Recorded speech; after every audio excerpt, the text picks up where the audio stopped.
Hello and welcome to this bonus episode of Pulp Kitchen. If you're joining us, you've probably listened to episode 114 that came out this week, in which we talked about American Fiction, Argylle, and The Zone of Interest. We had lots of things to say about those films, so if you haven't listened to that episode, go and listen to it now. But in this bonus episode today, James is going to be doing a review of One Day, the new series on Netflix based on the novel by David Nichols. Big hit back in the late noughties. Oh, do you remember when it was everywhere the book by the orange, poolside? the orange, iconic, really faces. striking. Did you read it? No, I've just seen the Anne Hathaway Jim Sturgis film. As well. Oh, I'm so No, sorry. I'm so sorry. I've only seen. I thought you said you'd just seen it. No. You'd only seen that. I've only seen that roughly when the time it came out. You heard our brains Yeah, stop just there for a second. the clocks just stopped. Anyway, One Day, James, take it away. Yeah, so One Day, as we said, a very popular book for a very popular story, I'd say, for people our age and above, anyone who was around that time. When did it come out? Well, the film came out in 2009. No, the book. I know, so I'm just 04? No, maybe 06 or 07. Came out in 2009, published 2009, later than I thought. Oh, did the film come out in 2011? A film... 2011. Okay, so actually made pretty quickly. A film that was, I think, had mixed reactions. We had cast Americans, Anne Hathaway and Jim Sturgis. Jim Sturgis is English. Oh, he's English? Yeah. Oh. Yeah. Okay. Well, it didn't feel like it in the movie. Cast Anne Hathaway, who wasn't British and doing a British accent. Yorkshire accent. I think the film was okay.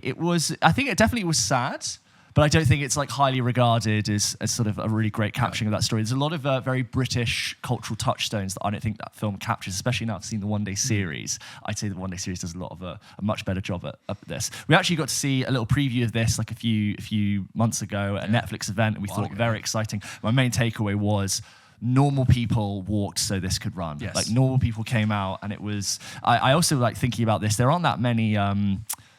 Romance limited series. It's quite a new genre of TV where you get to really flesh out a romantic story over the course of many years. I think that's why you draw such a comparison between Normal People in One Day. It tells the story of two people over many years. It's deeply sad, and they break apart, come back together. I saw when Normal People came out, I remember thinking, at the book, I was just like, this is the one day of this generation. This generation's one day. Totally, and now this is just sort of like come back to have it. So you've got Amber Commod, who plays Emma Morley, and Leo Woodall, you'll know from White Lotus season 2, he plays the sort of Essex lad in that. I don't want to spoil who he is. Who plays Dexter Mayhew. And One Day is 14 episodes that are anywhere from 21 minutes to 35 minutes in length. The 14 is way more than you usually get in these type of series. And the main story is that it follows these two characters, Emma and Dexter, and it follows them over the course of 20 plus years. And every single episode is the same date, but 1 year later, roughly. Sort of towards the end, it mixes it up a bit. But basically, you are catching up with these two people, sometimes together in an episode, or sometimes independently from each other, and you're basically filled in different aspects of their life. Two people, 20 years. Hey, that's the catch line. And so we start with them meeting at the final end of year graduation ball at Edinburgh University, and they bump into each other on the dance floor, they meet, they end up spending this night together, and it sort of feels like they're going to fall in love, but they just don't quite make that romantic connection. They end up becoming friends, but friends who have very deep feelings for each other, and the film goes on. I obviously had seen the One Day film, and I'm very much aware of the story. And did you read it? Yeah.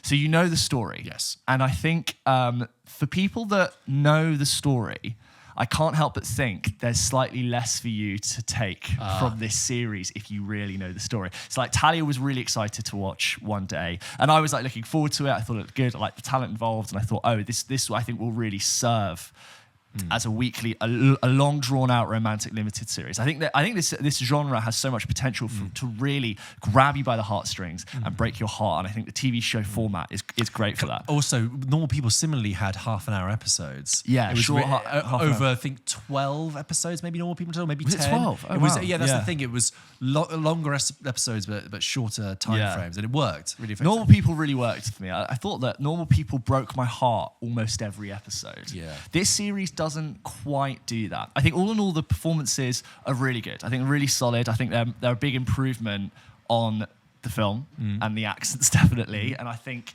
the energy between them is well captured. I think the strongest part of the series is the middle section. Right. Watched the first 3 episodes and I thought, yeah, solid, not quite flowing. The middle episodes I thought were really good, and it had those normal people moments where it ends on a really powerful moment and you're just a little bit sad for these characters and you just want to immediately jump into the next 25-minute episode works. And then towards the end, it works. It is sad. But the main thing me and Tyler kept saying was that scene didn't flow. I don't feel like the dialogue... many scenes, you're saying? Many scenes. Yeah. Lots of scenes between... The two of them, between Emma and one of her boyfriends, played by Johnny Weldon, Ian, like just some scenes I think just feel like we didn't get to the core of that moment, and I'm slightly rushing through the story. So it's solid. I think it's a really good time. If you do not know the story of One Day, I think you're going to get so much more out of it than me and Talia did, and I think George would. But very competent, very solid, very much sort of if you enjoyed Normal People, this is here for you. It's not as good as Normal People, not as sad as Normal People, but I think could go on to be a really big hit. What's the chemistry like between them? It's fine. It's solid. I'm not not as good as Daisy and Paul. Yeah. No, they're another league. I think Normal People as a show is another league. It's like, if I'm to do this, which I have done with TV shows, there's just a lot of like 6, 7 out of 10 episodes and a couple of 8s. Yeah. No real high. I think it ends on a beautiful high. Me and Talia were both... it's very quiet towards the end, and if you've seen it, you know what the film builds to. Weirdly, it makes some different decisions from the film structurally and different decisions from the book structurally. And the TV show actually goes on to do something. It basically repeats itself, and I thought you should have held that moment for the end. It's sort of more of a plot detail thing. Like, you should have held that moment like the other things did. That's powerful when you look back and you spent 14 episodes with these characters over a period of 20 years. I know what you're saying. Yeah. But yeah, I was just thinking the romance limited series is a little bit untapped. Because it's quite a good way to get people to really care about... In little bite-sized episodes. Bite-sized episodes, days at a time. Next? Yeah, it's a good question. What's the next Well, I know they made Conversations with Friends, which wasn't good. I don't know if it wasn't good, but just no one talked about it. Talia said she didn't think it was good. Right. I didn't rate the book.